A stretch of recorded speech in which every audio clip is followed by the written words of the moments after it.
President trophy 2025 کے matches Karachi میں ختم ہو گئے ہیں۔ بیٹنگ میں ایاز تصور نے سب سے زیادہ 867 رنز سکور کیے۔ شامل حسین نے 663 رنز سکور کیے۔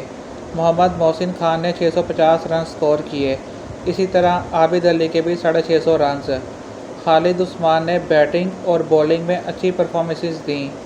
بولنگ میں مشتاق احمد نے 52 آؤٹ کیے، ارشد اللہ نے 40 آؤٹ کیے، جبکہ خالد عثمان نے 42 آؤٹ کیے۔ عبید شاہ نے 6 میچوں میں 28 آؤٹ کیے، صرف 16 اوورز میڈن کیے۔ فیصل اکرم نے 6 میچوں میں 24 آؤٹ کیے، صرف 15 اوورز میڈن کیے تھے۔ ساجد خان نے 2 میچوں میں 36 میڈن کیے ہیں۔ شاداب خان کی کارکردگی کا ڈیٹا شامل ہی نہیں تھا، عجیب سی بات تھی۔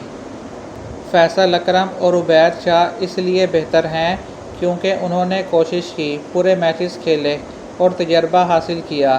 ایک نہ ایک دن میڈن اوورز نہ کرنے کے فالٹ کو بھی پورا کر لیں گے۔ بس اللہ کرے یہ دونوں کرکٹرز اس سیزن کی طرح اگلے سیزن کے بھی سارے فرسٹ کلاس میچز کھیلیں، کیونکہ جو اصل مسئلہ ہے اب میں اس کی طرف آنے لگا ہوں۔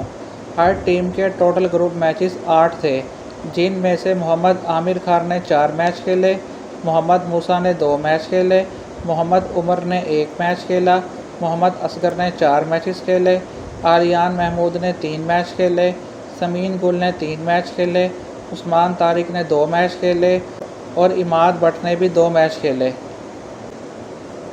اوپر جن پلیئرز کا میں نے ذکر کیا ہے ان میں صلاحیت ہے کہ یہ نسیم شاہ، شاہین شاہ افریدی اور حارث رؤف کی جگہ لے سکیں، لیکن مسئلہ یہ ہے یہ 4 ڈے کرکٹ کھیلتے نہیں ہیں۔ اگر کھیلتے ہیں تو سیزن کے پورے میچز نہیں کھیلتے، ڈنڈی مار جاتے ہیں۔ ہم وقار یونس اور وسیم اکرم کی بات کرتے ہیں۔ اعداد و شمار کے مطابق جب وسیم اکرم 25 سال کے تھے تو انہوں نے فرسٹ کلاس اور ٹیسٹ میچز میں 3000 اوورز کیے تھے، جبکہ وقار یونس نے 25 سال کی عمر میں فرسٹ کلاس اور ٹیسٹ میچز میں 4000 اوورز کیے تھے۔ اگر ہم شاہین شاہ افریدی کی بات کریں تو انہوں نے 25 سال کی عمر میں فرسٹ کلاس اور ٹیسٹ میچز میں صرف اور صرف 1300 اوورز کیے ہیں۔ اسی طرح آپ نسیم شاہ اور جو حارث رؤف ہیں ان کے سٹیٹس اٹھا کے دیکھ لیں کہ انہوں نے کتنی بولنگ کی ہے۔ احمد بشیر وہاڑی سے تعلق رکھتے ہیں، 30 سال کی عمر ہے، تینوں فارمیٹ کے بولر ہیں، ان کو لازمی موقع ملنا چاہیے۔